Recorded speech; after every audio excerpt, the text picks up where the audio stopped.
Regarding your question, Sarah, normalization means doing it and not talking about it. And every day we're doing it. I was driving to Jerusalem today, they lifted the lockdown, and here I am sitting in the same traffic jam with Arab neighbors from different villages and different towns. And, we roll down the window and joke with each other. And I'm saying to myself, hey, where is the BBC crew here? Where is CNN to come and see, a career settler and a neighbor of his from Ramallah sharing jokes at the crossroads and at the roadblock? What I think it's very, very important to emphasize, and this I'll turn it over to my esteemed colleagues. It is very important that we understand, first, that we don't repeat the mistakes of the past.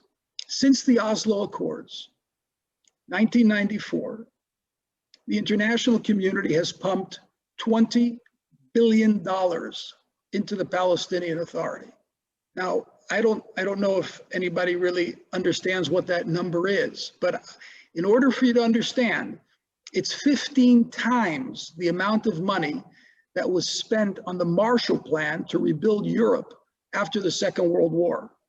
Now, what do we have to show for it? Well, I'll tell you what we have to show for it. We have to show for all that money is that between 1967 and 1987, at the outbreak of the first Intifada, in other words, 20 years of the occupation, the economy grew in Judea, Samaria, and Gaza at a rate of almost 5%. That's 4.8%.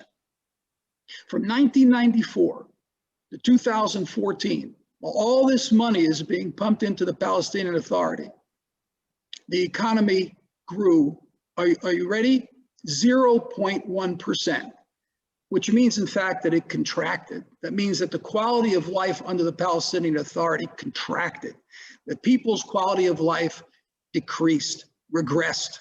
So the first thing we have to understand is, particularly now as Biden came into office and we're looking at a repeat, if not worse, than the Obama years, don't repeat the mistakes of the past. You're not going to create economic peace. You're not going to create economic benefit. You're not going to create a quality of life for the Palestinian Arabs in Judea and Samaria by pumping donor money in. On the contrary, it's going to be stolen. The corruption is going to become more rampant, and nobody is going to benefit on the ground.